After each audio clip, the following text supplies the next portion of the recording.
You're listening to the Seasteading Today podcast, where we speak to entrepreneurs and researchers who are making the dream of seasteading a reality. The Seasteading Today podcast. Stop arguing and start seasteading.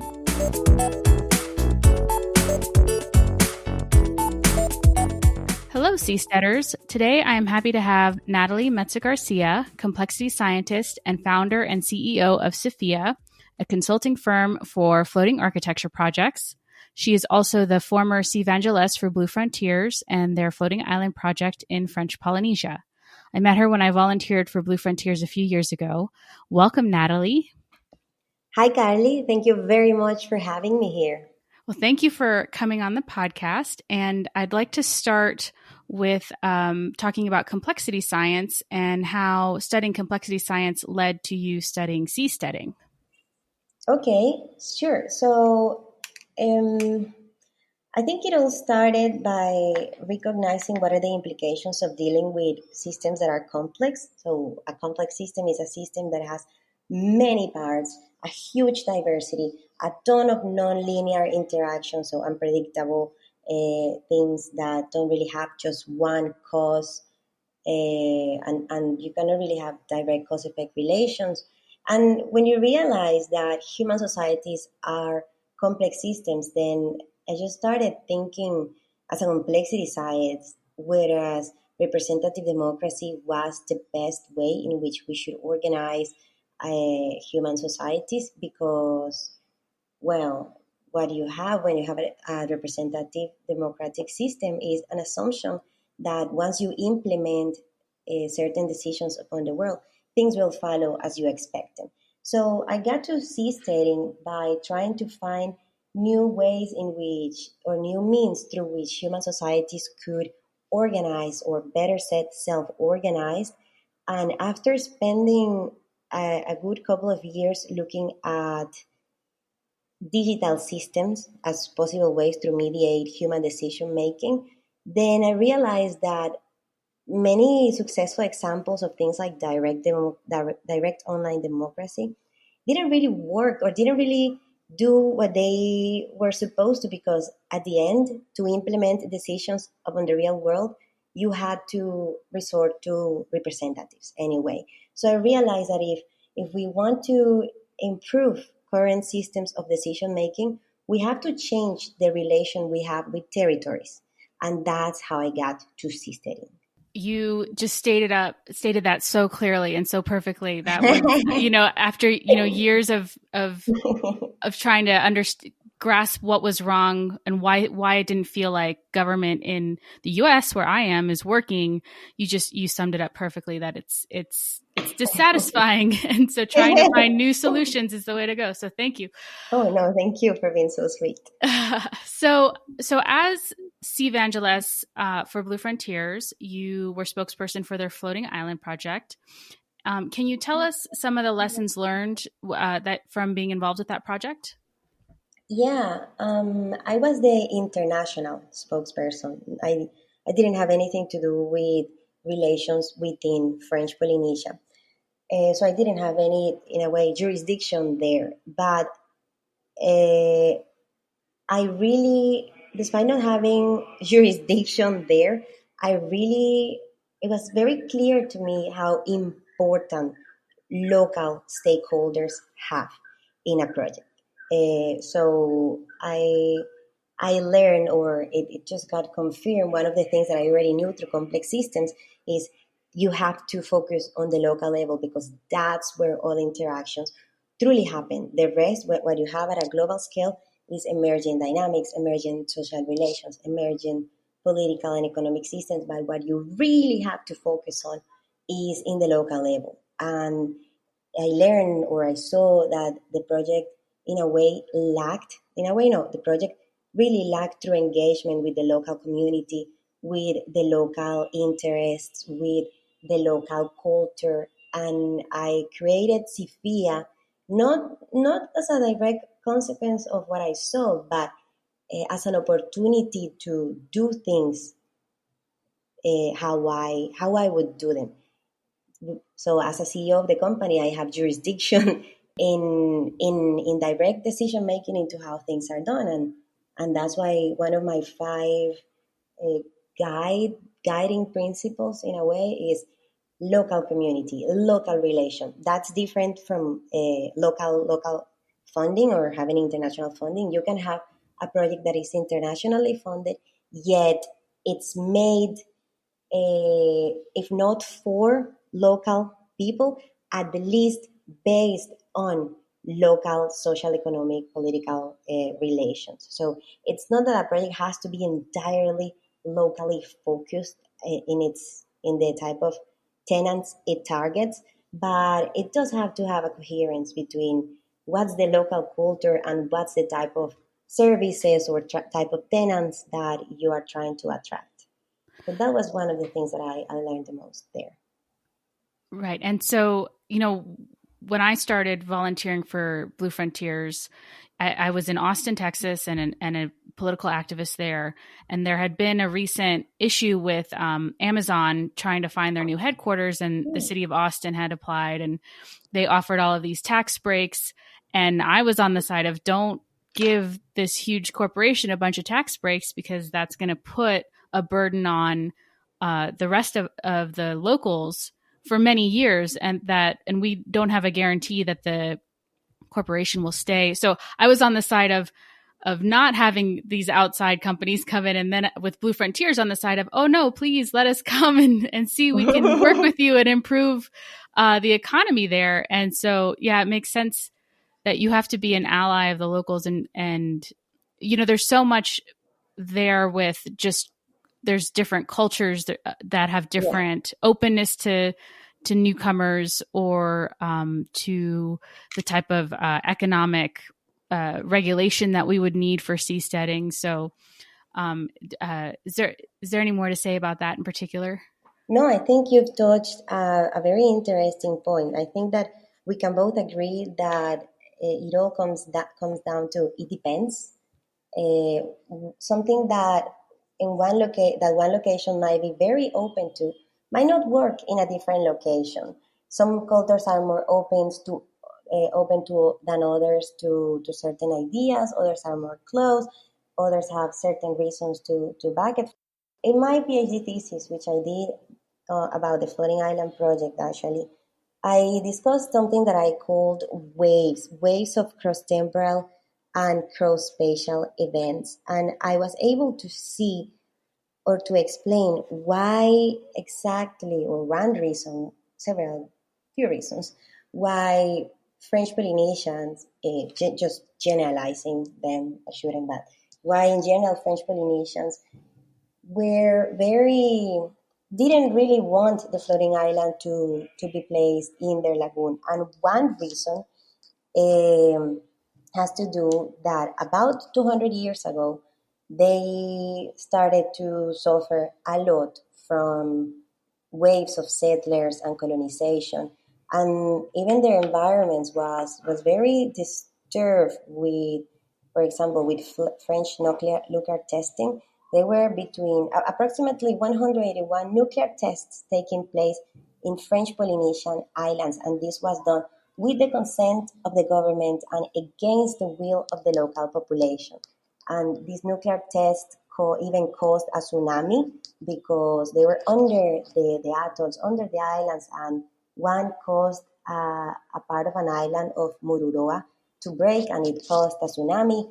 So, and also the nuclear test generated a bunch of cases of problems in newborn human babies, caused fishes to die. So they had historical relations to be that strengthened sentiments of nationalism when they saw this other culture that could go just like French did when they started settling from French Polynesian islands with these experimental projects, and they did things that were not in the best.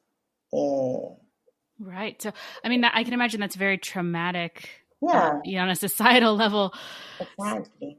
And so I noticed one of your other points is to have a trustworthy and solid reputation. So when you're coming to a place and you want to propose building something like a floating platform in a nearby bay, what's goes into that reputation so that you can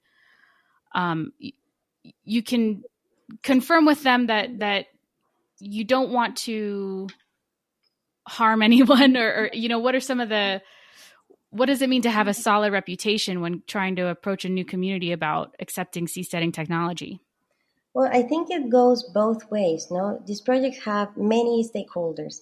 Some are part of the projects, some are not. So you can have the company, maybe the private company leading the project. You can have local grassroots movements. You can have a few local representatives. So trust and reputation, it really comes to from all players to all players. So in the case of several of these projects that are taking place right now, it's usually a private foreign company going to a location with a local partner. I think they both should do the homework very well of researching the background of who they are getting involved with, because it's like a partnership, like a relationship, like a marriage. You don't just get involved with anybody. You don't just marry anybody because they seem cool, right? You do your research while you're dating, and then you if they pass your inspection, then okay, cool. Same with a business partner, whether you're the local representative or the private company that is scouting for a location. You really have to make sure that each partner of your project, which is ultimately going to represent your venture, has a good business past, that it promises he, she, it, they, etc. promise what they deliver. So the internet is great to find out things about our local partners. I think it just makes the project better, no? Because you don't want to get involved with local partners or international partners that don't really have a good track record. So that's what I mean. Trust and reputation, it matters in every single aspect of life. So it matters when you're trying to create. It especially matters when you're trying to create something that the first time you mention it to people, they go, So that's why it's important. And I think that's a challenge for many seasteaders, because we're attracted to seasteading because we don't like the current systems in place that help you establish trust, right? We don't like current banking systems, or the way that new companies get funded, because we struggle in those existing systems, and that's why we're looking to create something new. Yeah. So there's a trade-off. There's a balance there. Yes, exactly. So I know that it's really difficult to make these projects happen. There's so many variables, right? But if you tick these few boxes, it just makes it easier. So the fact that it's really difficult to make them, and that most people go when they hear about them, it makes not everybody be on board with you at first. So I know that there is a tendency to just go with the first players who say, "Hey, hi, here, me, please." But that doesn't mean you don't have to do your homework. You should always do your homework. Always, always. Very, very good point there. We get very excited when anyone has even heard the word seasteading, and exactly. So I want to go through the other points that we haven't mentioned yet. Good government relations, economic self-sufficiency, and a well-scouted location. So I think well-scouted location seems like there's a lot to that. So what does that mean exactly? Well, it means before you waste, not invest, but waste a bunch of resources in a location that for X or Y reason, there's signs since the beginning that it's not going to go through. Again, do your homework. So private companies they have a finite runway. So by well scouted location, I mean a location that since the beginning doesn't have red flags, right? A place that seems in every single aspect open to these ideas, and that it has the social, economic, geographical, historical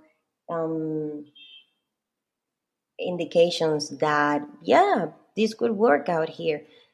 So, no, I don't even mean finding a location where it's technologically feasible to set up a few floating platforms with residences or businesses on top.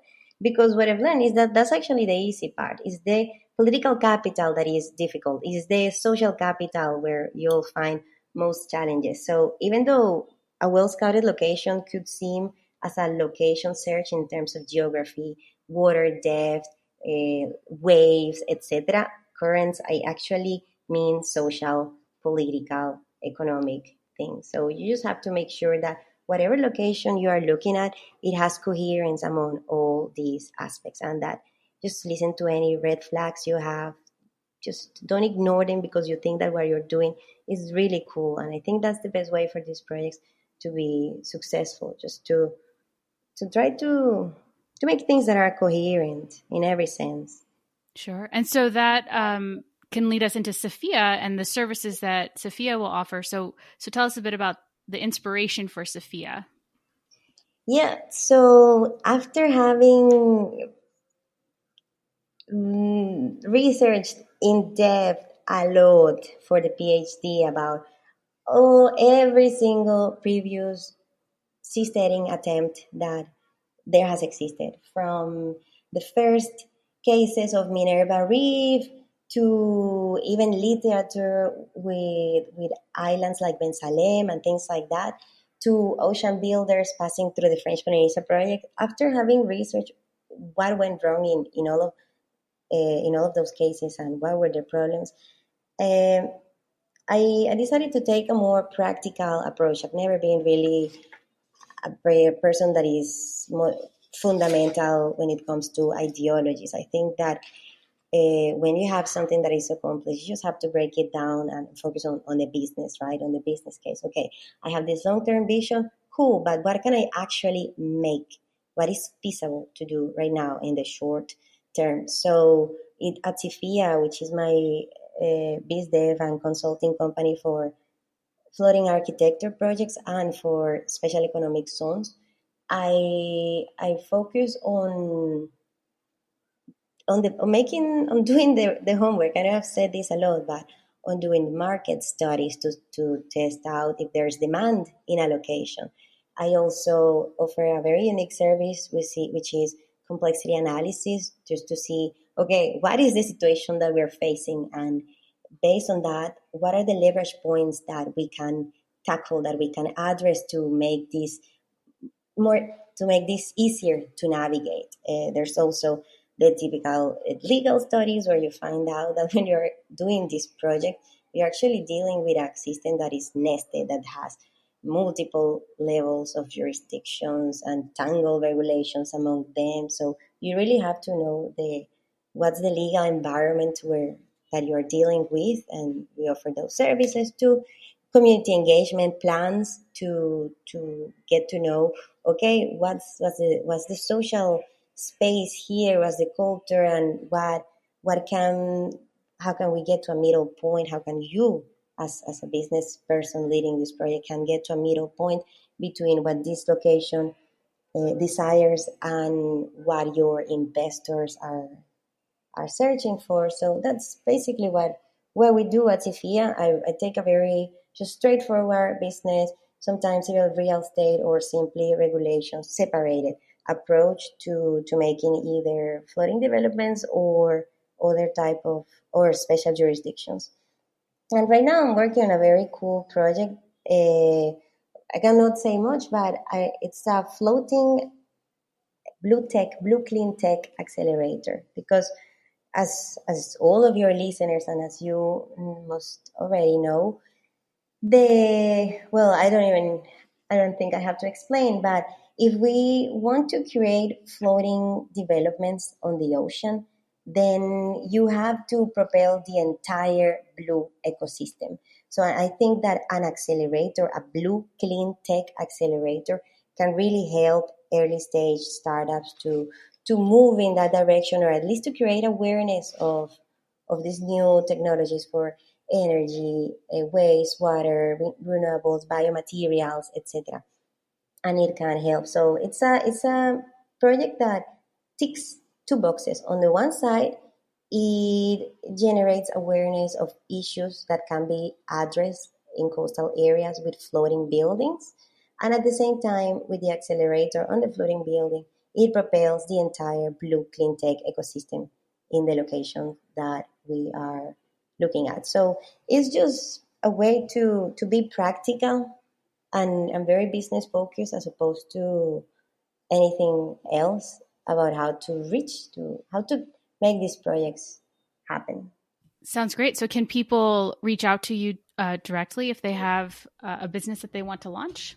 Oh yeah, absolutely. My email is Nathalie@Seaphia.blue. Sure. Yeah. I'm always open to listening ideas because it's in those spontaneous clashes with people and connections that you can see what can you do. Yeah, of course. Yeah. So where can people learn about these kinds of startup businesses? You know, we get a lot of emails from different parts of the world, and it's sometimes hard to know, you know, which conferences are worth going to, or how to figure out where we're going to make contacts who are going to help with seasteading. Do you have some advice on that count? Well, I assume that many of your listeners are in the US, and I think my 100% favorite by far project in along these lines within the US. It's in LA, it's in the port of LA. It doesn't focus on floating technologies, but it does focus on business around floating technologies that can help prepare the entire ecosystem. It's called Alta Sea, and it's a huge space that used to be port warehouse. It's at the port, and it takes a location that used to be port warehouses and it turned it into a research center for maritime technologies. I like that a lot.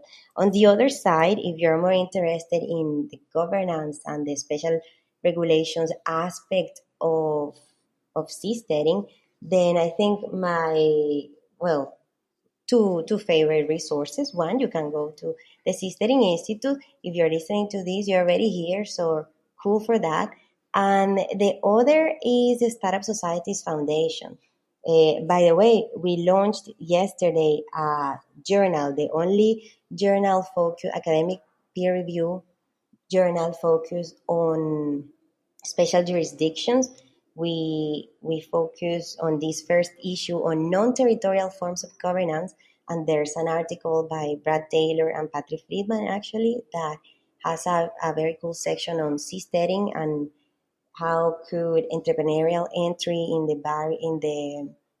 the governance market through things like zone-based governance, seasteading, blockchain could help surpass some of the entry barriers that there is for entrepreneurs in the or for non large nation states in the governance industry. So those three, Alta Sea, if you're in the US and you're interested in the maritime aspect, or the Seasteading Institute and the Startup Societies Foundation with its research arm, the Institute for Competitive Governance for regulations aspect. Thank you for that. And congrats on launching the Journal of Special Jurisdictions. That's great. Oh, thanks. No, it's really cool. The team is really cool. I'm very excited with it because I feel it's a way in which to contribute to both sides, actually. I don't like to talk about sides, but it's a way to contribute to both sides. One thing that I realized while doing my PhD is that the literature on seasteading is very polarized. So on the one hand, you have authors who have been in the past or present associated to the Seasteading Institute, and those foundational authors tend to describe the basics of seasteading and to propose ideas related to it. Those are the minority. On the other side, you have the majority of other texts that mention seasteading, and they usually do it in a very critical, with very critical lenses, talking about geographies of the super rich and how my favorite funny quote, billionaires just want to see the world burn and things like that. And so with this academic journal, I feel that I have a very direct input into considering both sides and delivering through academic objectivity and rigid peer review blind procedures. What's okay? So what's really behind this, right? So I really like it. I think you should check out, if you're listening to this, the that first issue. We work very hard in it, and the next issues we are going to publish. There's one about special jurisdictions in a post-COVID world, based on a conference that we had on the 1st and 2nd of May at the Startup Scientist Foundation. It was a virtual summit. We are publishing all the videos online these weeks. And the other one is about the SEDE, the SEDE program in Honduras. So no, there's a lot of work and a lot of, maybe Carly, we can work together on a seasons issue. We can talk about that later. But yeah, just check it out. Check it out. It's really cool. It just what I like the most about this issue in particular is that authors were allowed to propose different forms of governance that are not mainstream, yet in a way that keeps the academic rigor. So I really liked that a lot. It's a nice thing to contribute to. Yeah. That sounds great. That we need a space to figure out how we can improve, and that needs to be a sincere discussion and not as you said, polarized. So that's exactly. Yeah. Yeah. Well, I think I need to let you go, unfortunately. But is there anything else you'd like to say about or to encourage people who want to seastead? Yeah, I think we forgot to touch on a point, and is the importance of working with existing governments, especially local governments. I think that is something where previous seasteading attempts have something that they haven't really done very well, and I think it's true value in working with institutions that are already there, even though it's like even though many people might not feel comfortable working with the type of systems that they might criticize. But I think there's a lot of value in playing with rather than against them, especially local governments in coastal cities. They are really, many governments are really open to good business ideas, but it's going to be really difficult if you have a seasteading venture to go to a government and say, hey, I think you suck. Can you let me put a floating island there to improve how you're doing things? That's not going to take you anywhere. But if you say, hey, look, we have this really good network of investors here, and we have this very good idea, and I noticed that you're struggling now post-COVID-19 to keep or to try to keep emissions low or to restart your economy. Let's work together. Sure, let's do that. I think that's the route. That's the way to go. Local governments, national governments, they are steps that come after. They're hard to approach sometimes, and supranational organizations are great for publicity, but also you have to focus on the business case, on the small local level, so that you can actually generate cooler things on a larger scale. Very good. Well, thank you so much, Nathalie, and I'm sure we'll talk again soon.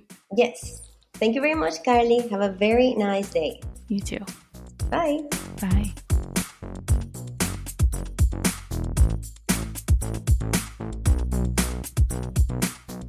The Seasteading Today podcast is produced by John Bush. Your host is Carly Jackson. Send feedback and questions to podcast@seasteading.org. To support the podcast and the Seasteading mission, go to seasteading.org/donate.